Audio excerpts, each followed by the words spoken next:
dia a todos. Quero cumprimentar aqui não só os jornalistas, o pessoal da imprensa, mas especialmente aqui o pessoal do Ministério da Justiça e Segurança Pública aqui presente. Muitos também gostariam de estar aqui presentes, mas nós buscamos ao máximo evitar aí aglomerações, né? Nem conseguimos totalmente, mas enfim. Primeiro eu queria lamentar a realização dessa... Eu pediria silêncio daí para que pudesse falar sem intervenção. Eu queria lamentar aqui esse evento na data de hoje. Nós estamos passando por uma pandemia, né, do Covid-19. Ontem, uma informação lamentável de 407 óbitos, 3.313 óbitos no total. Então, durante essa pandemia, infelizmente, tendo que realizar esse evento, busquei ao máximo evitar que isso acontecesse, mas foi inevitável. Então, peço a compreensão de todos pela circunstância adversa, mas não foi por minha opção. Antes de entrar no assunto específico, eu queria fazer só algumas reflexões gerais para poder justificar minhas decisões. Antes de assumir o cargo de Ministro da Justiça e Segurança Pública, eu fui juiz federal por 22 anos, tive diversos casos criminais relevantes e desde 2014, em particular, nós tivemos a Operação Lava Jato, que mudou o patamar de combate à corrupção no país. É claro que existe muito ainda a ser feito, mas aquela grande corrupção, que em geral era impune, esse cenário foi modificado. Isso foi um trabalho do Judiciário, do Ministério Público, de outros órgãos e na parte da investigação, principalmente aí da Polícia Federal.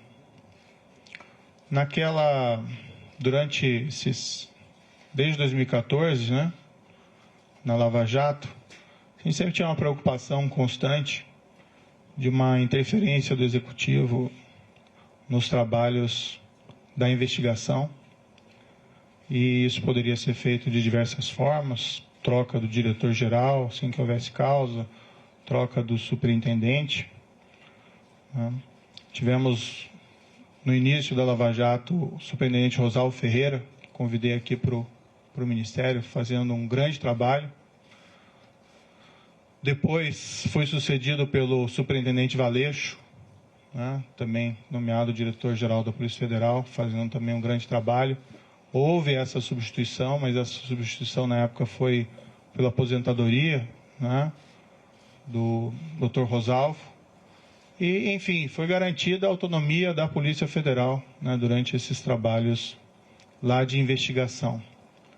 É certo que o governo da época tinha inúmeros defeitos, né, aqueles crimes gigantescos de corrupção que aconteceram naquela época, mas foi fundamental a manutenção da autonomia da PF para que fosse possível realizar esse trabalho, seja de bom grado ou seja pela pressão da sociedade. Essa autonomia foi mantida, isso permitiu que os resultados fossem alcançados. Isso é até um ilustrativo, né, da importância de garantir Estado de Direito, Rule of Law, autonomia das instituições de controle e de investigação. Lembrando aqui até um episódio que num domingo qualquer, durante aquelas investigações, lembro que foi o então superintendente, Maurício Valeixo, que recebeu uma ordem de soltura ilegal do presidente Luiz Inácio Lula da Silva, então condenado por corrupção, preso. Essa ordem emitida por um juiz incompetente, depois disso foi reconhecido nas demais instâncias. Foi graças à autonomia dele e ao sentimento da necessidade de cumprimento do dever que ele comunicou às autoridades judiciárias e foi possível rever essa ordem de prisão ilegal antes que ela fosse executada, a demonstrar o empenho dessas autoridades e da importância da autonomia das organizações de controle. No final de 2018, isso é uma história um pouco repetida, eu recebi convite do então eleito presidente da República, Jair Bolsonaro, e isso eu já falei publicamente diversas vezes. É fácil repetir essa história, porque essa história é absolutamente verdadeira. E fui convidado a ser ministro da Justiça e da Segurança Pública. O que foi conversado com o presidente, lembro, foi no 1º de novembro, foi que nós teríamos um compromisso com o combate à corrupção, crime organizado e a criminalidade violenta. Inclusive foi me prometido na ocasião carta branca para nomear todos os assessores, inclusive desses órgãos, né, policiais, como a Polícia Rodoviária Federal e a própria Polícia Federal. Na ocasião, né, até aproveitando aqui um breve parênteses para desmistificar um dado, foi divulgado equivocadamente por algumas pessoas que eu teria estabelecido como condição para assumir o Ministério da Justiça uma nomeação ao Supremo Tribunal Federal. Nunca houve essa condição, tá? Até porque seria algo de aceitar um cargo de ministro da Justiça pensando em outro. Isso não é da minha natureza. Eu realmente assumi esse cargo, fui criticado, entendo essas críticas, né, mas a ideia era realmente buscar, num nível de formulador de políticas públicas aqui numa alta posição do Executivo, de aprofundar o combate à corrupção e levar, né, esse maior efetividade em relação também à criminalidade violenta e ao crime organizado. Tem uma única condição que eu coloquei, não ia revelar, mas agora isso acho que não faz mais sentido manter o segredo. Isso pode ser confirmado tanto pelo presidente como o general Heleno. Eu disse que, como eu estava abandonando 22 anos da magistratura, contribuí 22 anos para a Previdência e perdia, né, saindo da magistratura, essa Previdência. Pedi apenas, já que nós íamos ser firmes contra a criminalidade, especialmente a criminalidade organizada, que é muito poderosa, que se algo me acontecesse, né, pedir que a minha família não ficasse desamparada sem uma pensão. Foi a única condição que eu coloquei para assumir essa posição específica no Ministério da Justiça. Permito-me aqui dizer que o presidente concordou com esse compromisso, nem foi uma condição, o combate à corrupção, criminalidade violenta, criminalidade organizada, né? Falou até publicamente que me daria a carta branca. Eu já tinha uma expertise por trabalhar, né, com polícia, como juiz, evidentemente, em relação à criminalidade organizada, e aceitei, mais uma vez, com aquele intento de realmente fazer com que as coisas evoluíssem. E minha avaliação na época é que essa aceitação ao convite foi muito bem acolhida pela sociedade. Né? Também me via como estando no governo, como um também garantidor. Né? Claro que existem outras instituições importantes, Judiciário, Supremo Tribunal Federal, Ministério Público, mas entendi que pelo meu passado de juiz e meu compromisso com o Estado de Direito, que eu também poderia ser aí um garantidor, né, da lei e da imparcialidade e autonomia dessas instituições. Dentro do Ministério, me permito aqui algumas reflexões, a palavra-mote tem sido integração. Né? Nós atuamos muito próximos das forças de segurança estaduais, até mesmo municipais. Nós realmente trabalhamos duro contra a criminalidade organizada. Ouso aqui dizer, claro que tudo isso é sujeito a críticas e segundas opiniões, mas que não houve um combate tão efetivo à criminalidade organizada como houve durante essa gestão do Ministério da Justiça e Segurança Pública, trabalhando não contra, mas com os governos estaduais. Tivemos o caso, por exemplo, da transferência e isolamento das lideranças do PCC. Tivemos recentemente a prisão do maior autoridade do PCC em liberdade, 20 anos foragido no exterior, graças a um trabalho de investigação eficiente da Polícia Federal. Tivemos recorde de apreensão de drogas no combate ao crime organizado.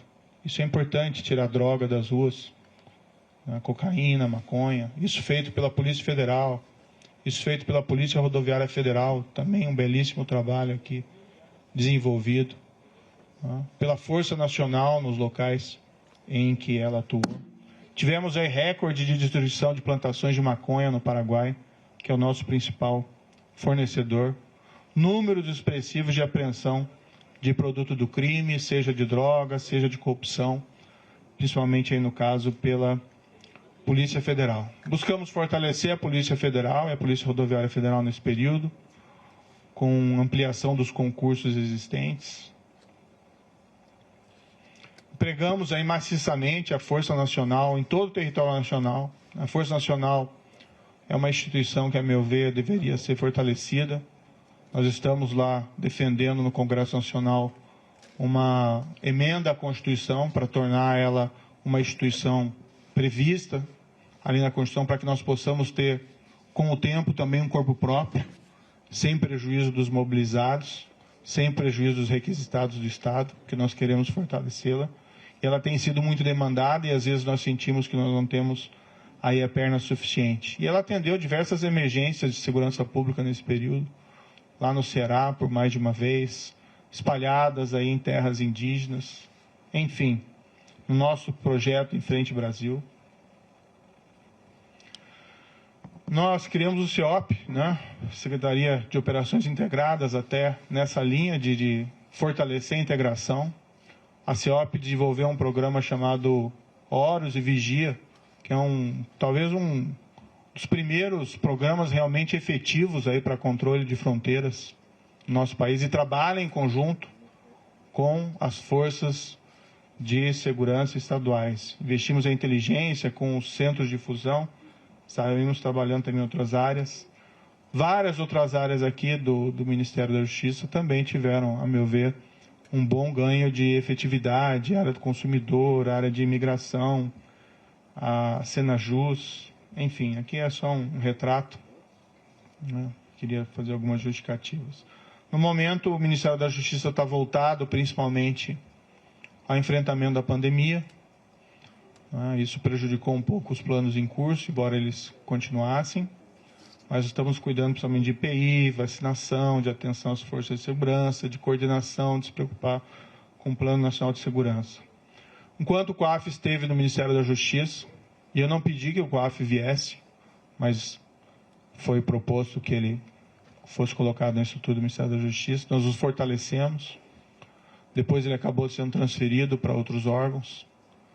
Até onde tem presente a estrutura fortalecida se manteve. Acho que isso é muito positivo. Também é um órgão de inteligência importantíssimo, que nós devíamos, inclusive, aumentar a sua estrutura e melhorar o seu funcionamento. Tivemos aí o projeto de lei anticrime, que foi a principal mudança legislativa durante o nosso período de gestão. Várias alterações, facilitação também de venda de drogas. O DEPEN fez um trabalho também fantástico aqui no Ministério Público, também a Senad. Desculpe aqui um pouco cansativo todas essas reflexões. O projeto de lei anticrime poderia ter avanços maiores, infelizmente não foi aprovado em sua totalidade, mas ainda assim, na minha avaliação, ele representou um grande balanço. E eu lembro aqui, num dos primeiros projetos que nós fizemos no Ministério da Justiça, logo no início, foi uma campanha motivacional, né, para os servidores. E o tema era faça a coisa certa sempre. Então, esse sempre foi o mote, sempre foi a palavra, a frase de ordem do Ministério da Justiça e da Segurança Pública. Faça a coisa certa, não importa as circunstâncias, arque com as consequências, isso faz parte. Acho que com tudo isso, nós conseguimos resultados expressivos, alguns deles eu já mencionei, como as questões de combate ao crime organizado, mas nós tivemos, aqui permito-me dizer, uma redução expressiva da criminalidade, né, em 2019.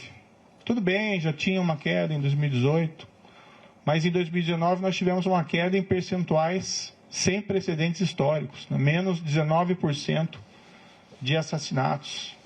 Outros crimes também caíram percentualmente de maneira até mais significativa. Mais de 10 mil brasileiros deixaram de ser assassinados. Claro, né, é um resultado compartilhado com os estados, com os municípios onde tem combate à violência, ninguém tem dúvida disso, ninguém quer invocar esse mérito específico de maneira exclusiva, até porque a proposta do Ministério da Justiça sempre foi integração. Não importa o resultado, não quem leva a medalha no final. Mas é muito significativo, isso me deixa muito feliz, que nesse primeiro ano nós tivemos resultados assim tão positivos para a queda de violência, que era uma grande aspiração da população brasileira. Claro que temos ainda que melhorar muito esse cenário, mas, enfim, isso é um trabalho que é permanente e duradouro. Bem, em todo esse período,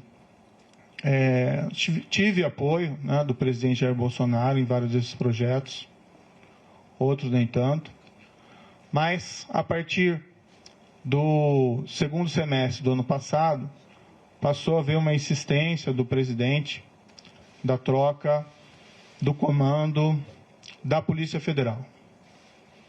Isso, inclusive, foi declarado publicamente pelo próprio presidente. Houve primeiro um desejo de trocar um superintendente da Polícia Federal do Rio de Janeiro. Sinceramente, não havia nenhum motivo para essa substituição. Mas conversando com o superintendente em questão, ele queria sair do cargo, né, por questões exclusivamente pessoais. Então, nesse cenário, acabamos concordando, eu e o diretor-geral, em promover essa troca, com uma substituição técnica, com uma substituição de um indicado pela polícia. Agora, tem que fazer uma referência bastante rápida, né? Eu não indico superintendentes da Polícia Federal. Tá? A única pessoa que eu indiquei na Polícia Federal foi o diretor, o Maurício Valeixo. Não é meu papel fazer indicações aí de superintendentes. E assim tem sido no Ministério como um todo. Eu sempre tenho solicitado, dado autonomia, né, ao pessoal que trabalha comigo, a palavra certa não é subordinado, é equipe, para que eles façam as melhores escolhas, né? Assim se valoriza aí os subordinados, desculpa, a equipe, e as escolhas técnicas, né? Eu tinha notícia quando eu assumi aqui o Ministério da Justiça, de que pelo menos havia rumores de que a Polícia Rodoviária Federal tinha algumas superintendências, indicações políticas. Eu escolhi o diretor-geral, Adriano Furtado, está aqui presente, e ele pode ser testemunhal, que eu disse para ele na ocasião, que eu falei, escolha tecnicamente, né?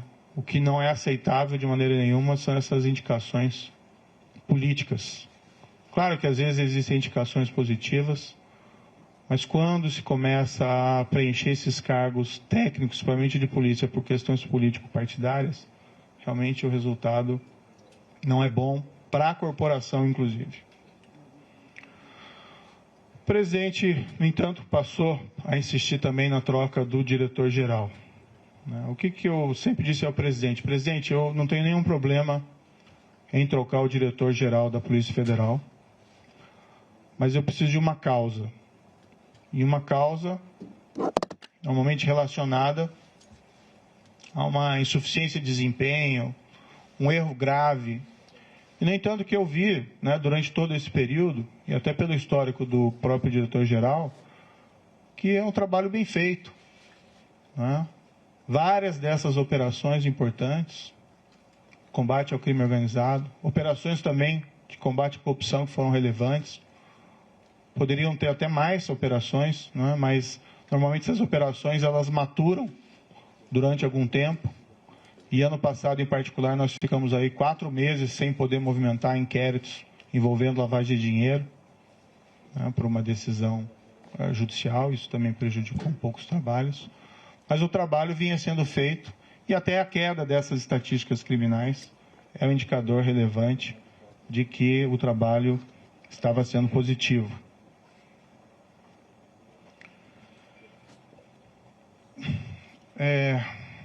Não é uma questão do nome, né? Tem outros bons nomes para assumir o cargo de diretor da Polícia Federal, né? Há outros delegados igualmente competentes. O grande problema de realizar essa troca, primeiro, haveria uma violação de uma promessa que me foi feita inicialmente, que eu teria carta branca. Em segundo lugar, não haveria uma causa para essa substituição. E estaria claro que estaria havendo ali uma interferência política na Polícia Federal, o que gera um abalo na credibilidade. Não minha, mas minha também, mas também do governo, desse compromisso maior que nós temos que ter com a lei, com o rule of law, e ia ter impacto também, na minha opinião, na própria efetividade da Polícia Federal. Ia gerar uma desorganização. Não aconteceu durante a Lava Jato, a despeito de todos os problemas de corrupção dos governos anteriores. Houve até um episódio em que foi nomeado um diretor no passado com o intuito de interferência política e não deu certo, ficou pouco mais de 3 meses. A própria instituição, né, rejeitou essa possibilidade. E o problema é que nas conversas com o presidente, e isso ele me disse expressamente, que não é só a troca do diretor-geral, né? Haveria também a intenção de trocar superintendentes, novamente o superintendente do Rio de Janeiro, outros superintendentes provavelmente viriam em seguida, a superintendente da Polícia Federal de Pernambuco, sem que fosse me apresentado uma razão, uma causa para realizar esses tipos de substituições que fossem aceitáveis. Dialoguei muito tempo com o presidente, busquei postergar essa decisão, às vezes até sinalizando que poderia concordar no futuro, né, com essa possibilidade. E até num primeiro momento pensando, não, de repente pode ser feito, pode ser alterado, mas cada vez mais me veio a sinalização de que seria um grande equívoco realizar essa substituição. Ontem, né, conversei com o presidente, houve essa insistência do presidente, né, falei ao presidente que seria uma interferência política, ele disse que seria mesmo, né.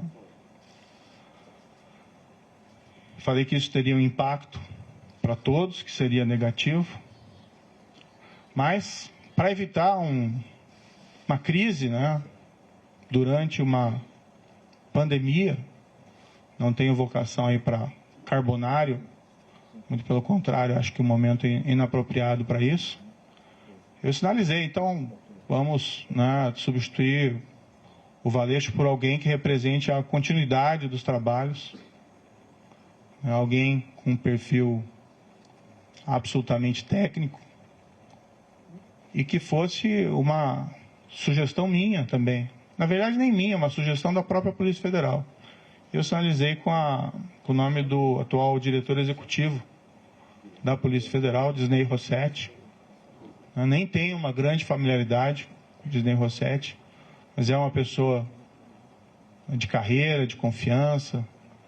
E como eu disse, essas questões não são pessoais, não são preferências pessoais, são questões que têm que ser decididas tecnicamente. Fiz essa sinalização, mas não obtive resposta. O presidente tem a preferência por alguns nomes que seriam da indicação deles.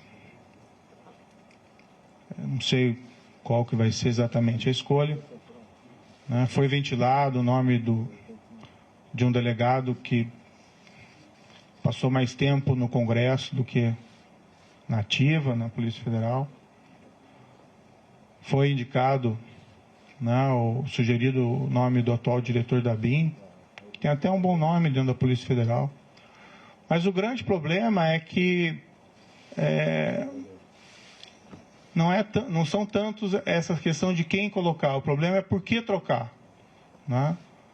E permitir que seja feita a interferência política no âmbito da Polícia Federal.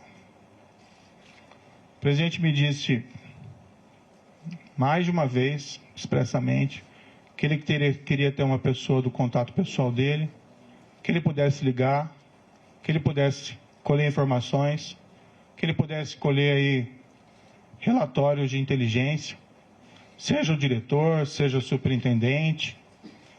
E realmente não é o papel da Polícia Federal prestar esse tipo de informação. As investigações têm que ser preservadas. Imaginem se durante a própria Lava Jato,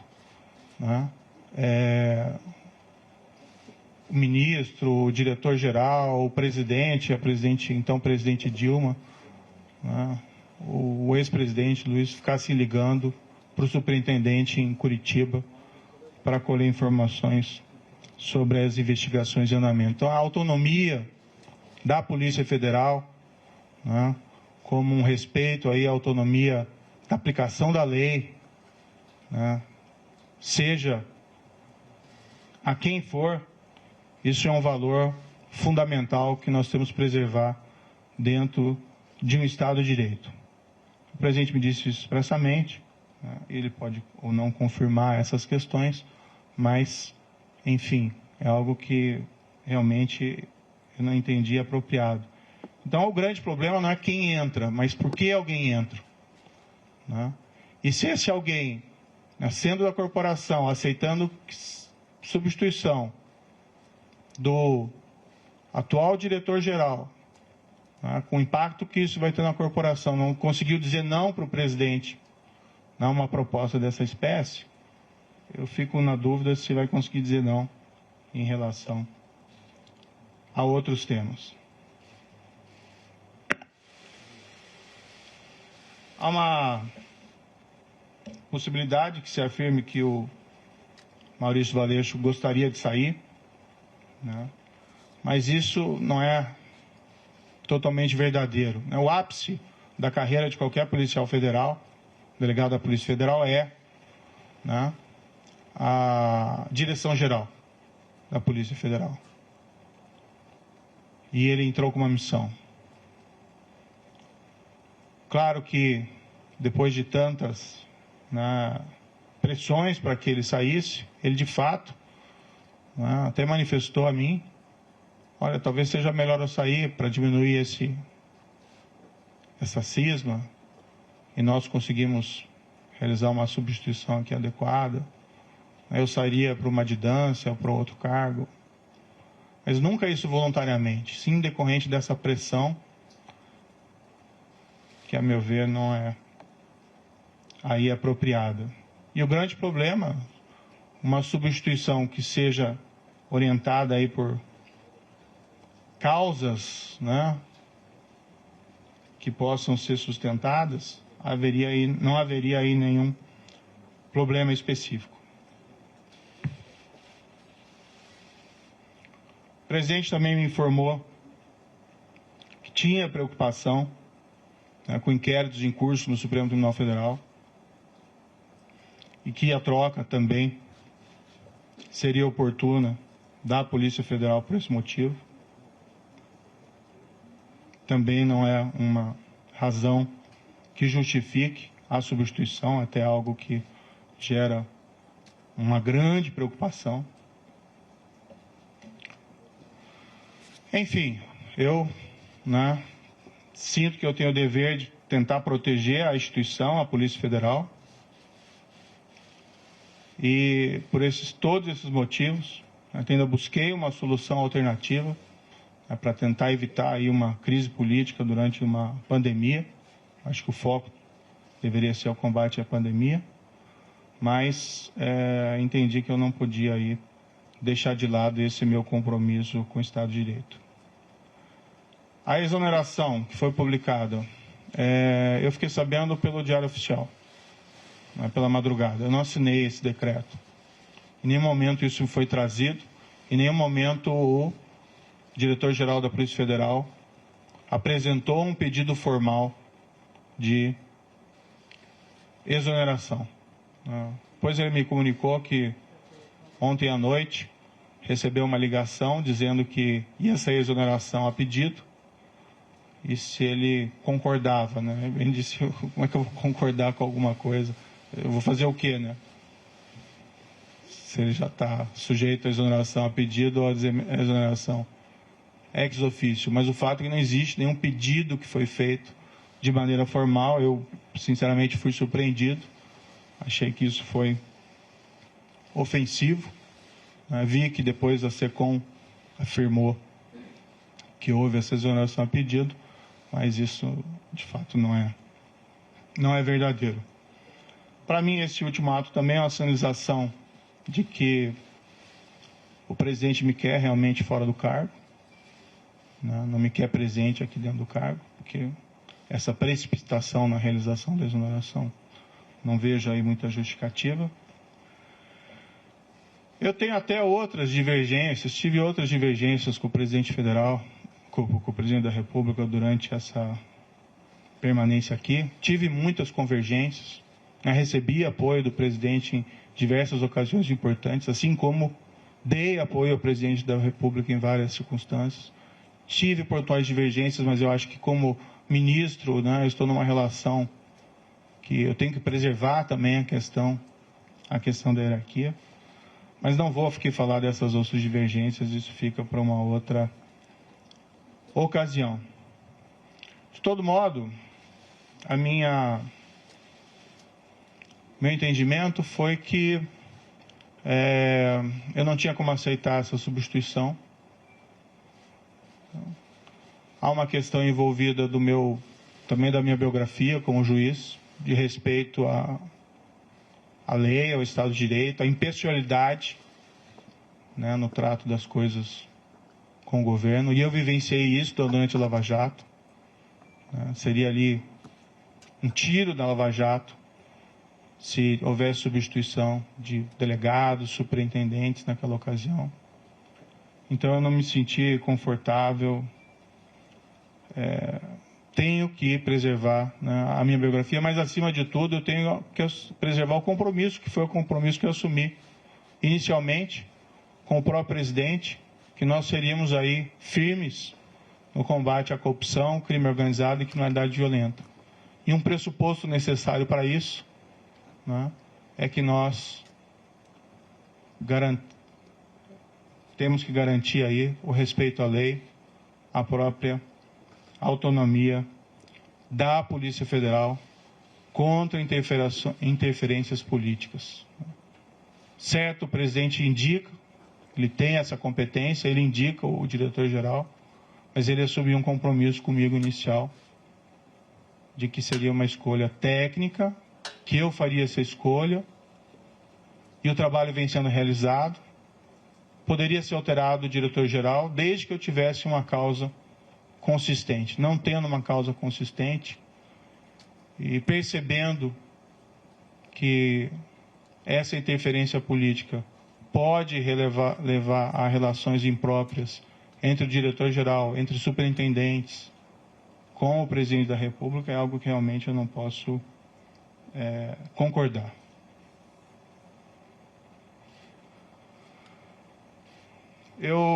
Um pouco sobre o futuro, De todo modo, eu agradeço ao presidente da República a nomeação que me foi feita lá atrás. Acho que nós tínhamos um compromisso e eu fui fiel a esse compromisso.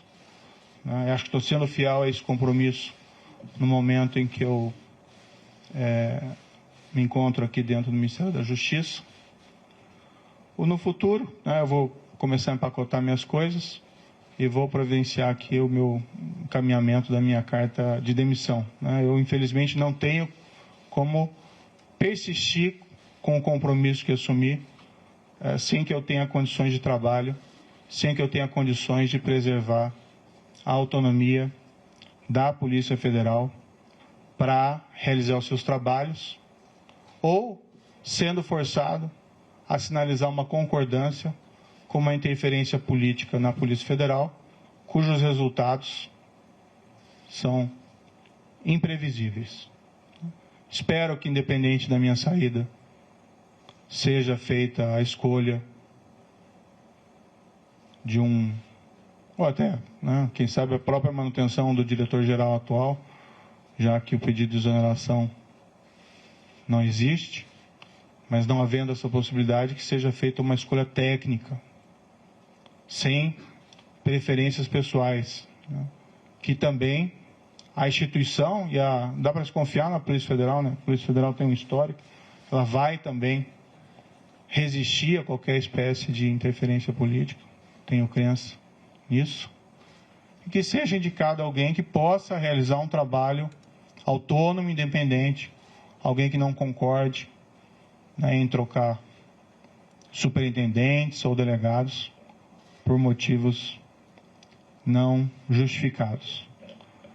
O meu futuro pessoal, após isso, eu abandonei esses 22 anos de magistratura, infelizmente é um caminho sem volta, mas quando eu assumi, eu sabia dos riscos, vou descansar um pouco. Nesses 22 anos foram muito trabalho, em especial durante todo esse período da Lava Jato, eu praticamente não tive descanso, e nem durante o exercício do cargo de ministro da Justiça e Segurança Pública. Vou procurar mais adiante um emprego, não enriqueci no serviço público, nem como magistrado, nem como ministro. E quero dizer que, independentemente de onde eu esteja, eu sempre vou estar à disposição do país para ajudar, o que quer que seja, se eu puder ajudar nesse período da pandemia com outras atitudes. Mas, enfim, sempre respeitando o mandamento do Ministério da Justiça e Segurança Pública nessa gestão, que é fazer a coisa certa sempre. Muito obrigado.